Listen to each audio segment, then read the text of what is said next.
Magandang araw o gabi. Ako po si Marix, part of the team of pastors here in Pinnacle Village. And today we're continuing our series Upside Down Kingdom in Matthew chapter 6, where we are specifically studying together the Lord's model prayer. So last week we learned together that when the Lord taught us to pray, first thing is that we acknowledge God and who God is. And today we'll focus on the part where we hallow God's name. But before anything else, I would like to invite us into a word of prayer at this time. And Heavenly Father, we thank you, O Lord. Nagpapasalamat po kami for bringing us here today as we just listen to your word. We get to know you more, Father, and we ask, O Lord, that may we just be prepared before you, Lord. Buksan mo lamang po ang aming mga puso na kami po ay buong-buong puso at buong-buong isip po namin kayong makatagpo sa mensahe niyo sa araw na ito. Maraming salamat po. Iniaalay po namin ang aming sarili sa inyo. At nawa po, Panginoon naming Amay, makatagpo ka lamang namin ngayon. Salamat po. Mahal po namin kayo. At ito po ang aming samot dalangin sa ngalan ni Jesus. Amen. So umpisahan po nating muli ang Matthew chapter 6, verses 5 to 9. So hindi na natin babasahin ang lahat, pero sa verse 5, maalala natin na ang sabi ni Jesus dito, "And when you pray, do not be like the hypocrites." And then in verse 6 again, "But when you pray, go into your room and close the door and pray to your Father who is unseen." And then verse 7, ganun pong muli, "When you pray, do not keep babbling like pagans." So sa ilang beses na paulit-ulit na kapag nagdasal ka, sa iyong pagdadasal, ganito ang gawin mo. Until sa verse 9, ito na, mas naging specific na ang Panginoon. And so He says, "Pray then like this." Manalangin ka ng parang tulad nito. "Our Father in heaven, hallowed be your name." Ang makilala ang Diyos, ang kanyang katangian, o maging ang kanyang pangalan ay hindi simple o basta-basta. At ito po ang ating pagtutuunan ng pansin sa araw na ito. So one word that we can best describe God, although we are not limited to, is the fact that He is holy. So sa Tagalog, ang tawag natin ay banal. Ang Diyos ay banal. At sa salitang Griego o Greek, ang orihinal na lingwahe na ginamit ni Matthew sa librong ito, the word used for holy or even hallowed is the word hagiadzo. So this word hagiadzo, it means to sanctify, to make holy or set apart. It also means to cleanse, to purify, or consecrate. So madalas iniisip natin kapag sinabing banal, ang ibig sabihin niyan malaanghel o kaya santo o santa. Pero sa orihinal na konteksto ng salitang ito, ang isang bagay o tao ay matatawag na banal dahil siya ay bukod sa lahat. Unique, namumukod tangi, walang kapares, walang katulad, naiiba.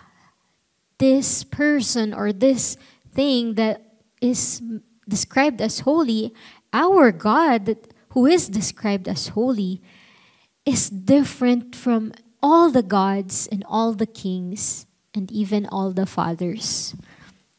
Saad ng kilalang Scottish minister and author na si William Barclay, sabi niya, "A person who is hagios or holy is separate from other people." So a temple, so kung ang isang templo ay tatawagin nating banal, a temple is hagion because it is different from other buildings. An altar is hagios because it exists for a purpose different from the purpose of ordinary things. May kakaiba, namumukod tangi siyang purpose. hindi tulad ng ibang bagay. God's day is hagios because it is different from other days. A priest is hagios because he is separate from other men. So then, this petition means, let God's name be treated differently from all other names. Let God's name be given a position which is absolutely unique. Nawa ang Diyos ay sa ating pananalangin, tinatawag nating banal ang kanyang pangalan, ang kanyang katangian, sapagkat siya ay namumukod tangi sa lahat. Ang ating Diyos ay walang kapares o walang katulad. At ang ating respeto sa ngalan ng banal na Diyos ay importante noon pa man, bago pa ituro ni Jesus na ganito kayo manalangin, na dapat banal ang ngalan ng Diyos. Sa 10 utos na na ibinigay kay Moses, ang ikatlo dito ay ito, sa Exodo 20, verso 7. Sabi sa Tagalog na version, huwag ninyong gagamitin ang pangalan ko sa walang kabuluhan. Ako ang Panginoon na inyong Diyos, ang magpaparusa sa sino mang gagamit ng pangalan ko sa walang kabuluhan. So hindi nga natin dapat ipinasasawalang bahala ang paggamit ng ngalan ng Diyos sapagkat siya ay banal na Diyos at ang kanyang pangalan ay banal. Hindi basta-basta. At dapat lamang na buo at puno ng pag-iingat ang ating pagsambit sa ngalan ng Panginoon. And of course, remember, previously, our pastors mentioned that the beautiful balance of God's perfect being. As we say, our Father, God is our Father, that we can come close with and be personal with, and yet He is in heaven. He's the King in the heavens who is vastly different from all creation, from all the fathers and the kings and the gods of this world. Namumukod tangi ang Diyos. And Jesus showed to us that we are to set apart God's name. That when we pray, this is what we should do, to hallow God's name. And so ang tanong bakit nga ba natin dapat gawin ito? Paano tayo naaapektuhan nito sa ating panalangin at sa ating pamumuhay? At ito ang ating tatalakayin sa araw na to. So again, the first 3 petitions in the Lord's model prayer are the petitions of God. So we already discussed the first one, the paternity of God, wherein we recognize, we acknowledge that God is our Father. And now, second petition is the person of God as we learn to pray, hallowed be your name. And so there are 3 key things to remember as we hallow God's holy name. And first is that we praise Him with our lips. Second is that we perceive Him in our hearts. And third, we proclaim His glory in our lives. So in prayer, posture is important. The preparation of the heart is important. And the slow and yet mindful process of communing with God is also important. Kaya talagang inuunti-unti natin ang pagtalakay ng model prayer ng ating Panginoon.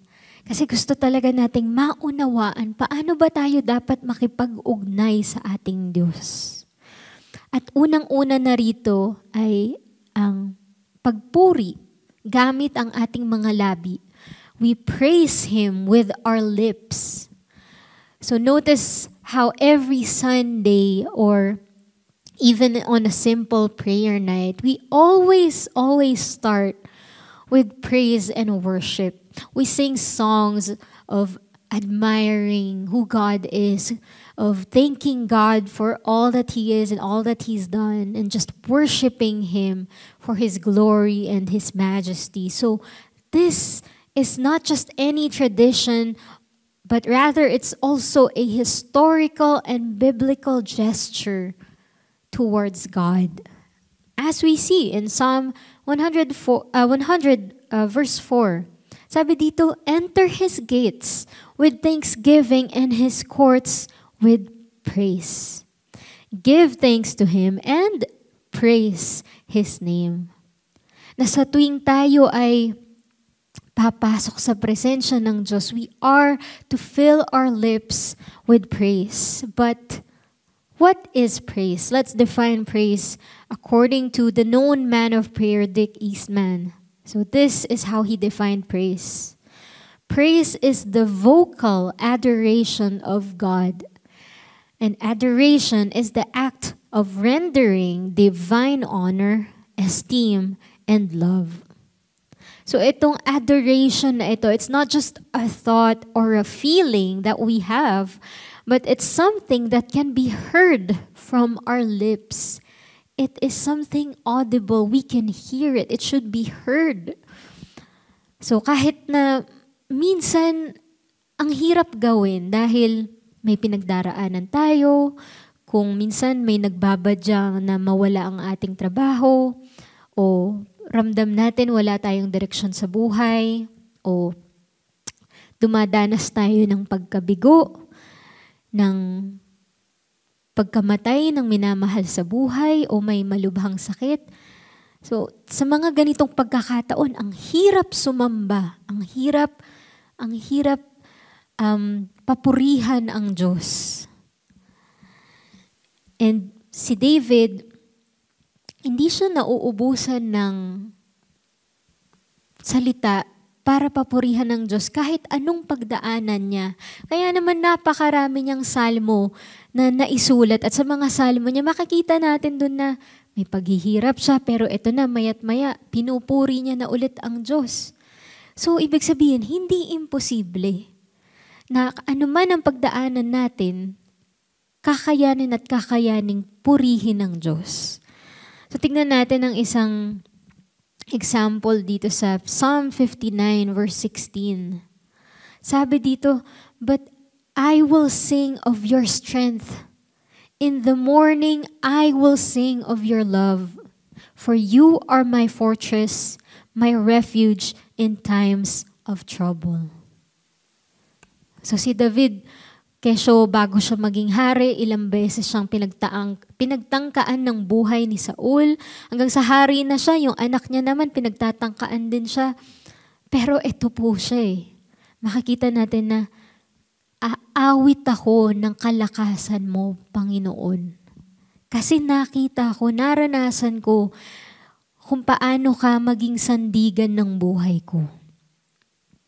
And so we worship God through songs. Yung iba sa atin, ako personally, it's easier for me to get to worship God when I sing songs of praise and worship. And other people are like that too. Mas madali sa kanilang makatagpo ang Diyos kapag umaawit na sila ng pagsambat papuri. And it is a great way to remind our hearts of who God is. As Dick Eastman pointed out, the act of vocal adoration is important because it implies we acknowledge God as God. So napakahalaga na napapapurihan natin ng Diyos hindi lang sa isip at sa ating pakiramdam, pero maging sa mga salitang binibigkas natin. So sa tuwing pupurihin natin ng Diyos, hindi naman ito para lang sumipsip o para lang makuha ang gusto natin o kaya naman dagdag ligtas point sa langit. Hindi po ito para doon, ano? So pag binasa natin muli ang Psalm 100, pag binasa natin ang Psalm 100, but this time in Tagalog. So verses 4 to 5, sabi dito ng Salmo, "Pumasok kayo sa kanyang templo ng may pagpapasalamat at pagpupuri. Magpasalamat kayo at magpuri sa Kanya. Dahil mabuti ang Panginoon, ang pag-ibig niya'y walang hanggan at ang Kanyang katapatan ay magpakailanman. So pansinin ho natin ang verso 5. Sabi diyan, tayo raw ay magpuri dahil mabuti ang Panginoon. So hindi tayo nagpupuri dahil sa ramdam natin sapat na tayo sa harapan ng Diyos. O dahil tama ang mga salitang ginagamit natin sa pananalangin. O kaya dahil alam natin na yung mga nagawa natin para sa Panginoon talagang ito ang magpapasaya sa Panginoon. Ito ang magpapaganda ng aking pagsamba, ang aking mga nagawa. Hindi po siya ganun. Hindi natin binibida ang ating sarili na parang anak na naghahanap ng pansin sa Ama. Hindi naman sinabing, hallowed be my name, hindi ho ba?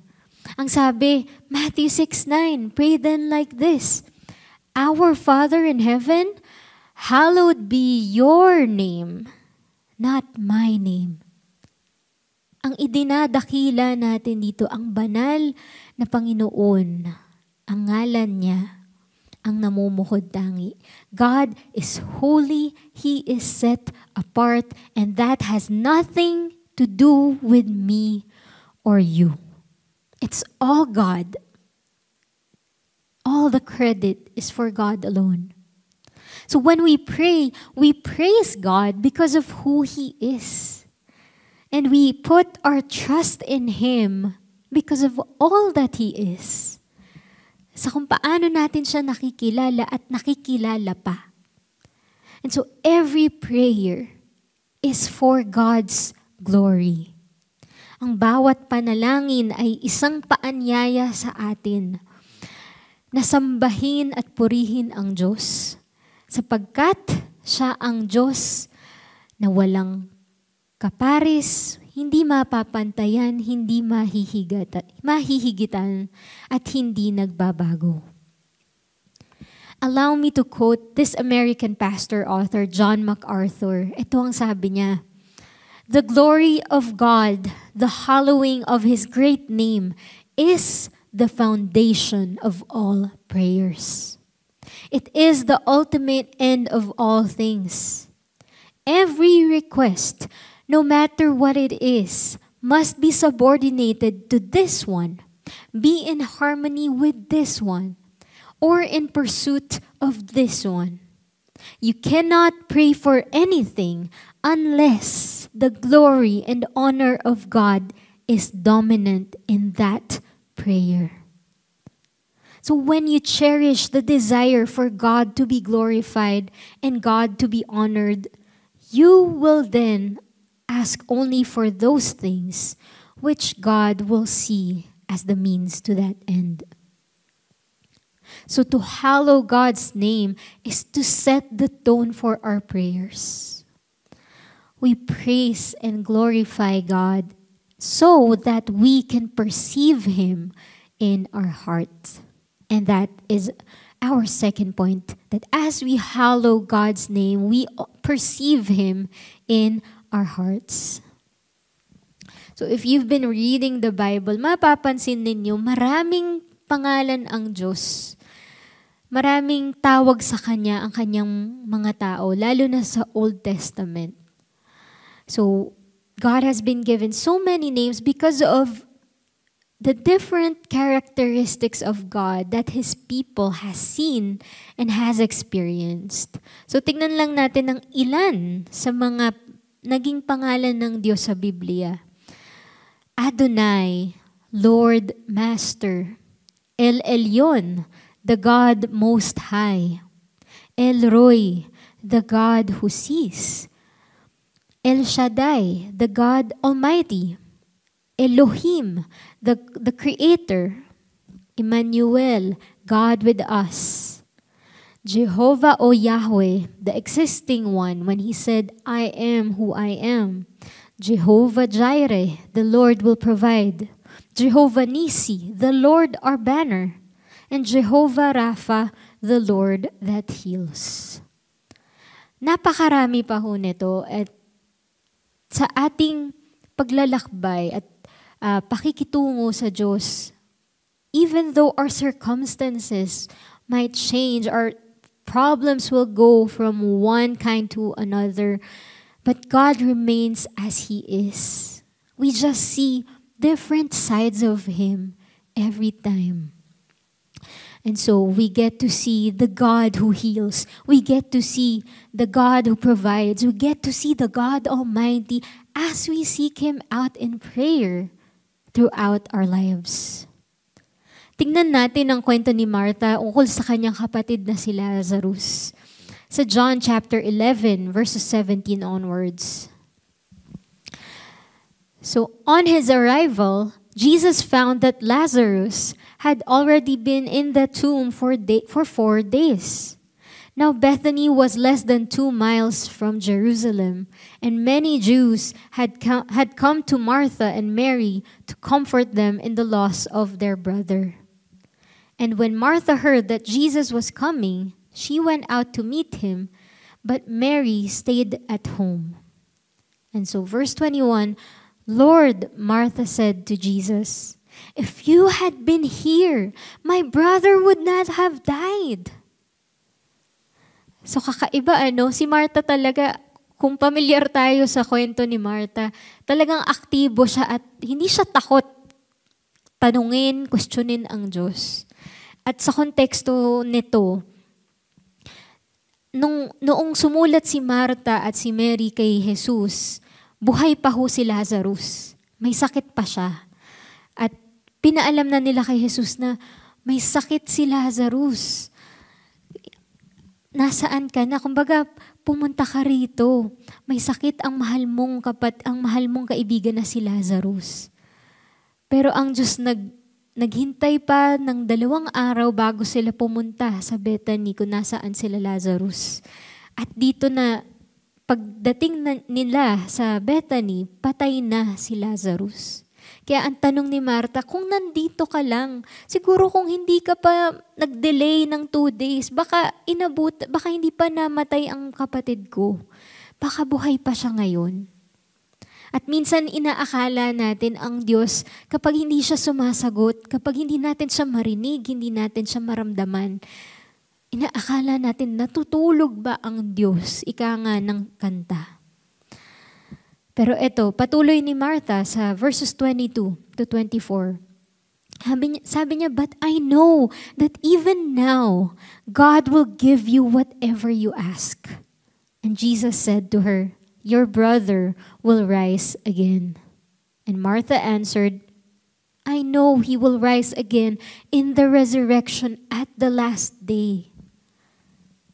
So si Martha, aral po siya Aral siya, alam niya na may resurrection, na mabubuhay naman talaga tayong lahat muli sa huling araw. Pero yung kanyang duda, yung kanyang pang-question sa Diyos nandun So kahit alam ni Martha ang katotohanan sa isip niya, parang hindi siya totoo sa puso niya. Hindi nananalaytay ang katotohanan sa puso niya. Kaya tingnan natin, ito ho ang sagot ni Jesus. Verse 25, Jesus said to her, I am the resurrection and the life. The one who believes in me will live even though they die. And whoever lives by believing in me will never die. Do you believe this? Martha, naniniwala ka ba? Totoo ba sa puso mo na naniniwala ka na ako ang Diyos, ako ang pagkabuhay at ang buhay? Ang sagot naman ni Martha, yes, Lord, she replied, I believe that you are the Messiah, the Son of God, who is to come into the world. So kahit anong kabisado ho natin ng doktrina, ng Biblia, ng salita ng Diyos, kung ang puso ay hindi nakakonekta sa puso ng Diyos, kung hindi natin nakikilala ang Panginoon sa ating puso, kung teorya lang siya, tiyak na ang buhay natin mapupuno lang ng pait at paghihirap. kahit ano pang alam natin sa isip natin. Kailangan natin siyang makilala sa puso natin. Napakaganda ng sinabi ng American minister and author na si Max Lucado. Sabi niya, God is God. He knows what He is doing. And when you can't trace His hand, trust His heart. Kung hindi natin mahanap, maramdaman, makita ang galaw ng Diyos, magtiwala lang tayo sa puso niya. Sa puso ng banal na Panginoon. At so sa pagpapatuloy ng ating kwento, dito pinuntahan na ni Jesus ang libingan ni Lazarus. At ito ang sabi niya, verses 39 to 42. Take away the stone, he said. But Lord, said Martha, the sister of the dead man, by this time there is a bad odor, for he has been there for 4 days. 4 na araw na siyang nabubulok sa libingan. So, hindi naman uso sa kanilang pag-iembalsamo, kaya talagang nangangamoy na yan at inuuod na at this time. Then Jesus said to her, did I not tell you that if you believe, you will see the glory of God? Hindi ba kakasabi ko lang sa iyo na kapag naniwala ka, makikita mo ang kaluwalhatian ng Panginoon. So, ang ginawa nila, they took away the stone. Then Jesus looked up and said, Father, I thank you that you have heard me. I knew that you always hear me. But I said this for the benefit of the people standing here, that they may believe that you sent me.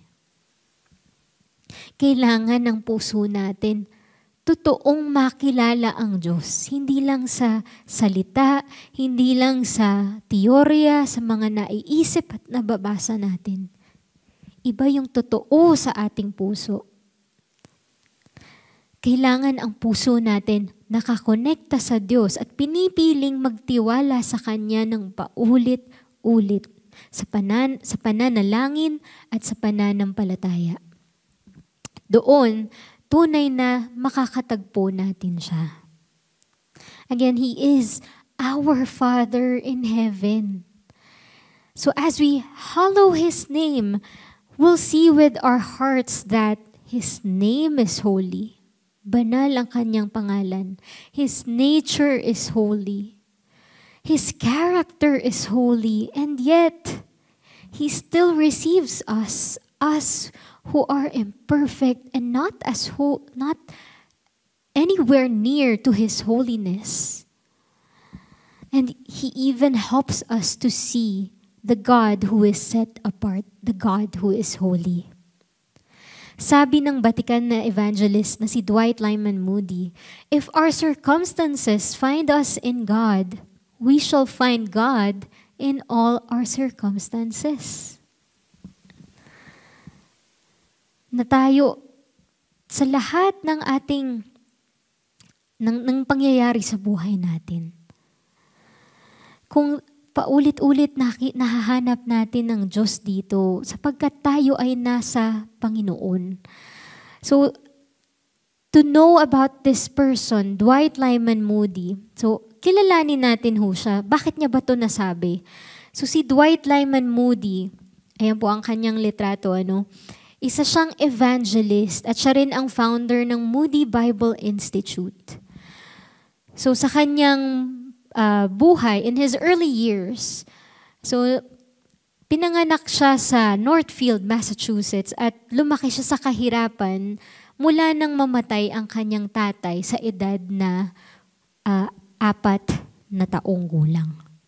So napakaaga maaga siyang naulila. He was just 4 years old and of course, nang sila ay maulila, ang kanyang nanay ay naghirap na buhayin silang 9 na magkakapatid. So, syempre sa kanilang paghihirap, maraming utang na baon sa utang, lahat kinuha na sa kanila, ultimo panggatong. kinuha dahil walang-wala na talaga silang maibayad sa kahit ano. And so, dahil din dito, si Dwight Lyman Moody, limitado rin ang kanyang edukasyon. So, grade 5 lamang ang kanyang natapos at eventually, napagod at nagsawa rin siya sa buhay sa bukid. So, nung siya 17 na, binata na, umalis na siya ng kanilang tirahan at naghanap na siya ng mapagtatrabahuhan at pumunta siya ng Boston. So, of course, hindi naman ganun kadali ang buhay at paghahanap ng trabaho. Lalo na't grade 5 lang ang natapos niya. So, dahil hindi rin siya makahanap ng maayos at matinong trabaho, nakiusap na siya sa kanyang tiyuhin na si Uncle Samuel Holton para bigyan siya ng trabaho sa kanilang retail shoe store. Pero si Uncle Samuel, medyo nag-alangan siya kasi medyo bubugoy-bugoy eh. Baka lolo-loko. So, ang ginawa ni Uncle Samuel para siguradong magtitino itong si D.L. Moody, si Dwight, ang batang Dwight, may kondisyon ang kanyang pag-hire kay Dwight. So, kailangan mag-a-attend siya ng church sa Mount Vernon Congregational Church. So, kailangan simba ka. Gusto mo magtrabaho, gusto mo kumita, magsimba ka. So, etong si Dwight, of course, hindi naman din siya aral talaga. So, ultimo sa pagbabasa niya ng Biblia, hindi siya maintindihan ng kanyang tiyuhin. At halatang naninibago.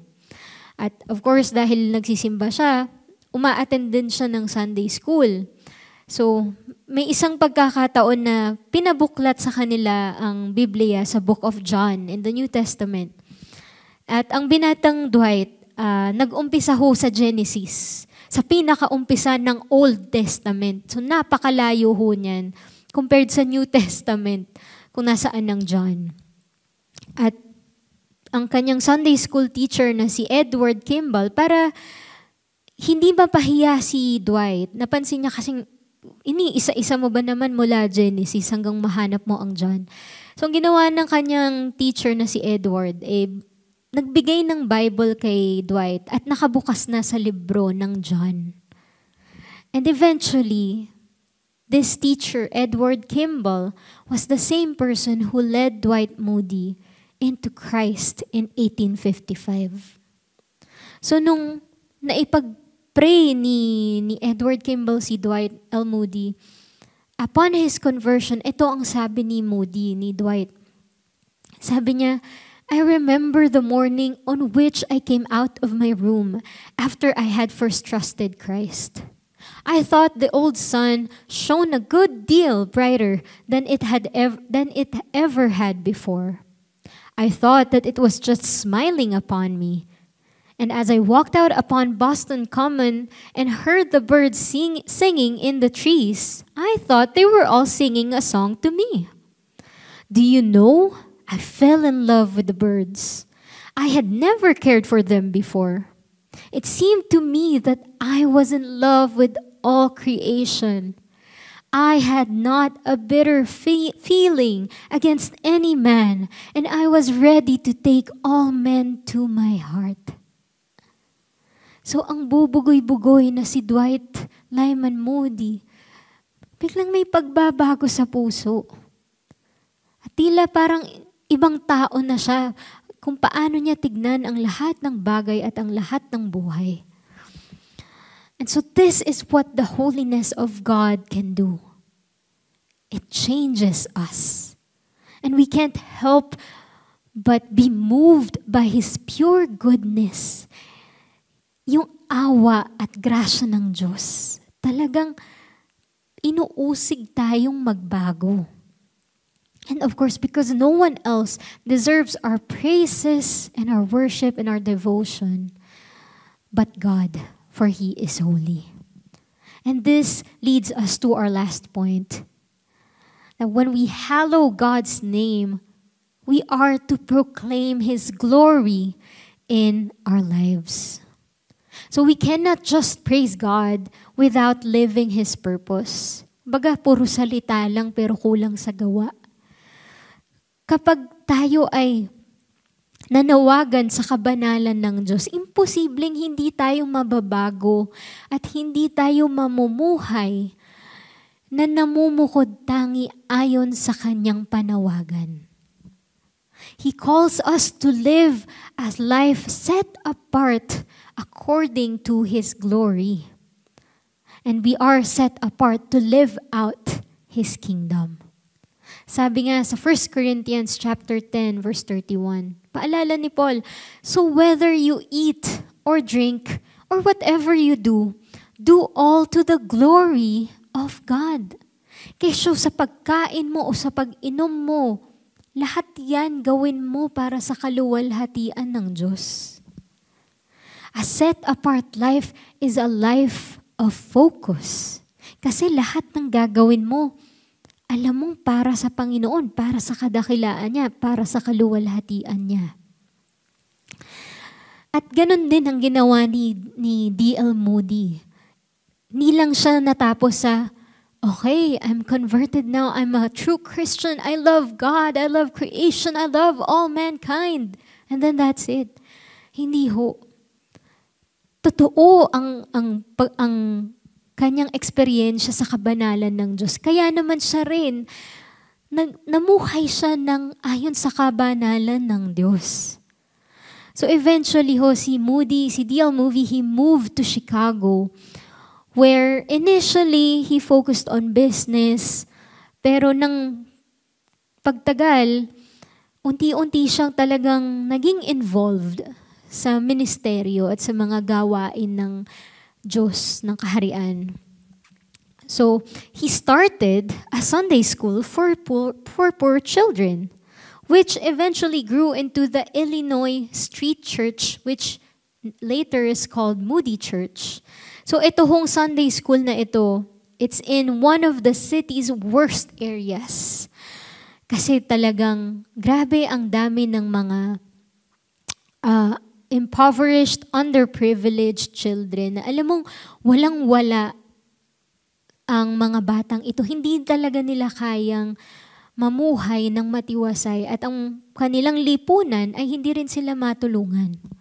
And this slums was nicknamed Little Hell. Ito ang munting impyerno. Imagine, sa lugar kung saan tinatawag na munting impyerno, doon nagtayo si Moody ng Sunday School para sa mga batang kaawa-awa at walang kakayanan sa buhay. So makikita ho natin sa susunod na litratong ito. Ayan ho, may nakabilog ho dyan. Yan si Dwight L. Moody. At ito ang mga kabataan na miniministeryohan nila. It came to a point wherein by 1859, he had 1,500 students in his program. Grabe ho, ano? Ang daming naabot ng mga bata, ng mga buhay ni Dwight L. Moody. Dahil sa kabanalan ng Diyos, na tinawag rin siya sa buhay ng kabanalan. At hindi lang ho iyan. During the Civil War, he ministered to soldiers as well. And after the war, akala mo tapos na, hindi. Nagpatuloy pa siya and he devoted himself fully to evangelism o pagpapalaganap ng magandang balita. And so eventually, D.L. Moody gained international recognition as a revivalist preacher. So nagkaroon siya ng mga malalaking evangelistic campaigns across the US and the UK in 1870s to 80s. At ang kanyang makapangyarihan ngunit simpleng mga pagtuturo ay nakatuon lamang sa pagmamahal ng Diyos at sa kaligtasan kay Kristo. Sabi ni D.L. Moody, the first thing a man must do if he desires to be used in the Lord's work is to make an unconditional surrender of himself to God. Kung gusto mo talaga, kung gusto ng isang tao na magpagamit sa Diyos, na magamit ang buhay mo sa kadakilaan ng Diyos, kailangan mong isuko ang iyong sarili ng buong buo sa Panginoon. Consecrate, then concentrate. Gagawin kang banal ng Diyos. Magiging bukod tangi ka. At sa gayon, ituon mo ang iyong enerhiya, ang iyong buong pagkatao sa layunin sa kalooban ng Diyos. Patuloy pa niya, it seems about the hardest thing to get to the end of self. Kasi talagang makasarili ho tayong lahat eh. Yan ho ang ating human nature. But when we have got to the end of self, and self is lost sight of, self-seeking and self-glory thrown aside, and Christ and His cause are uppermost in our hearts, how easy it is for God to use us. Kapag nagawa na natin talagang ibuhos ang lahat, wala ka nang tinira sa sarili mo. Kasi kapag binuhos mo ang sarili mo sa tao, sa pangarap, sa trabaho, pag naubos ka na, wala ka nang pupuntahan. Parang mawawalan ka na ng buhay, mawawalan ka ng pag-asa. Pero sa Panginoon, sa Diyos, kapag binuhos mo, inubos mo ang iyong sarili na wala ka nang makita at wala ka nang itinira para sa sarili mo, doon gagaan ang kung paano magtatagumpay ang kaharian ng Diyos sa pamamagitan ng buhay mo. At ganun din ang ginawa ni Moody sa kanyang buhay. Kaya lahat ng kanyang sinasabi, hindi lang ito salita, hindi lang ito mga mabubulaklak na salita para lang may masabi lang. He really lived out these words.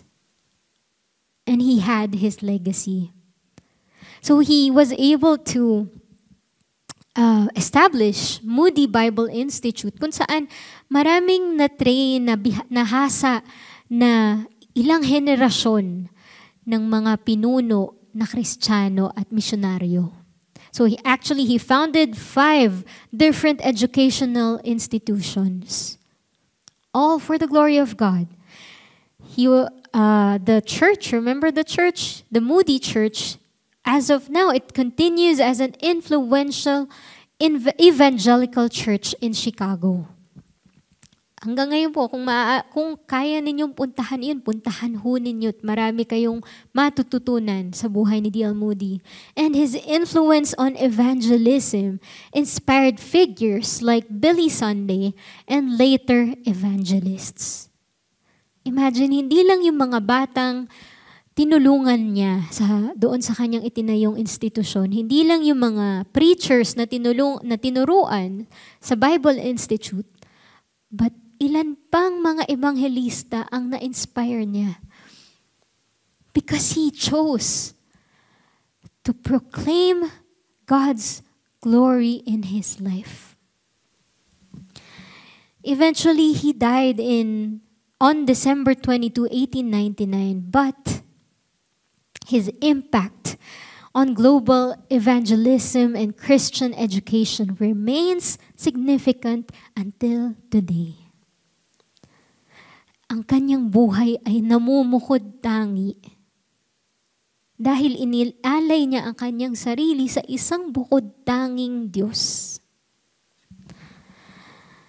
Kaya sabi niya, the world has yet to see what God will do with a man fully and wholly consecrated to Him. Sa ating mga nakikinig ngayon, maging sa akin, nawa makita ng mundo kung anong gagawin ng Diyos sa buhay mo, sa buhay ng katabi mo, sa buhay ng mga kapamilya mo, ng mga mahal natin sa buhay. Kapag buong-buong inialay ang sarili sa isang namumukod tanging Panginoon. Imagine that life, yung buhay mo na puno ng meaning, puno ng saysay, puno ng hangarin, full of purpose. Imagine that kind of life. So fulfilling and satisfying and full of God's glory. That is the kind of life we aspire to have. But first, we seek God. We seek His kingdom and His righteousness. And we seek to hallow His name. So allow me to end with our last scripture. In Matthew chapter 5, verse 16. Maalala ho natin, tinalakay natin ito nung nakalipas na taon, nung inumpisahan natin ang Upside Down Kingdom series. Sabi rito, paalala, in the same way, let your light shine before others, so that they may see your good works and give glory to your Father who is in heaven. Kasi ho, mga kapatid, tayo ho ay tinawag ng Diyos sa buhay na bukod tangi para sa Kanya at para sa kaluwalhatian niya.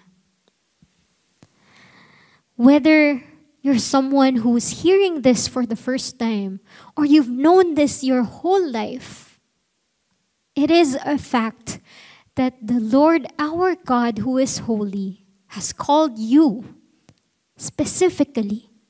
He called you by your name. He knows you. And He called you to live this life set apart for Him so that you can be a salt and light to this world. Nawa ang buhay natin tunay na maging ilaw saan man tayo magpunta, sino man ang makatagpo natin. Ito ang panawagan ng Diyos sa atin. At kaya sa ating pagtatapos, naway hindi natin makalimutan na when we hallow God's name in prayer, we're not just saying that God is holy. We're not just acknowledging that He is holy. We praise God with our lips. We perceive Him with our hearts. Nakikilala natin ang Diyos sa puso natin. Hindi lang sa mga salitang sinasabi natin, maging sa puso ay kilala natin siya. And we proclaim our life, God's glory in our lives. Ang kaluwalhatian ng Diyos ay naibubunyag sa ating buhay.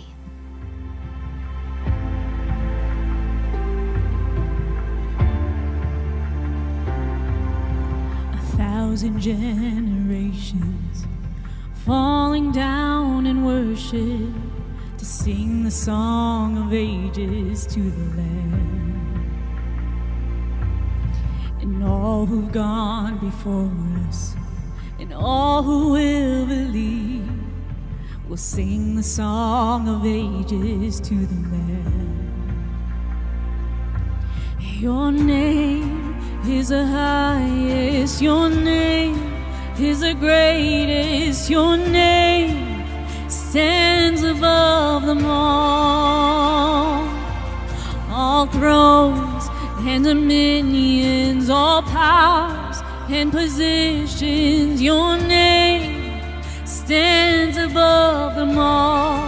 And the angels cry, holy, all creation cries, holy, you are lifted high, holy, holy forever.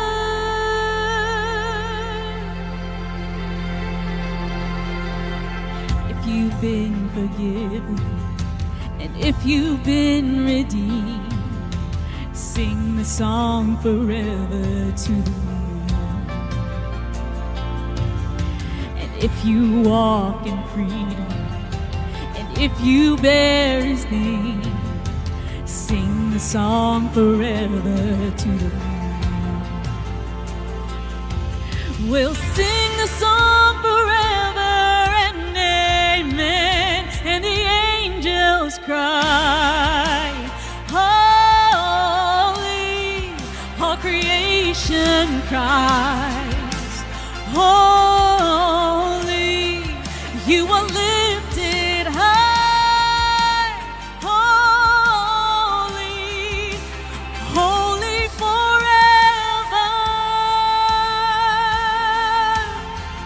Hear your people sing, holy to the King of Kings. Holy, you will always be holy. Yes, holy forever. We sing together. Your name is the highest, your name is the greatest, your name stands above them all thrones and dominions, all powers and positions, your name stands above them all. Your name is the highest, your name is the greatest, your name stands above them all thrones and dominions, all powers and positions, your name stands above them all. And the angels cry, holy. All creation cries, holy. You are lifted high, holy. Yes, holy forever. Hear your people sing, holy to the King of Kings. Holy, you will always be holy, holy forever. You will always be holy, holy forever. Manalangin ho tayo.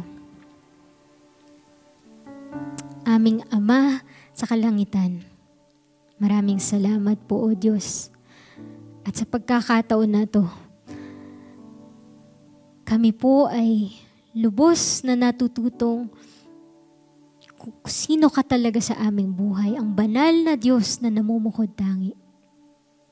Father, as you teach us how to pray, Lord, we want to hallow your name, not just with our lips, but in our hearts and through our lives.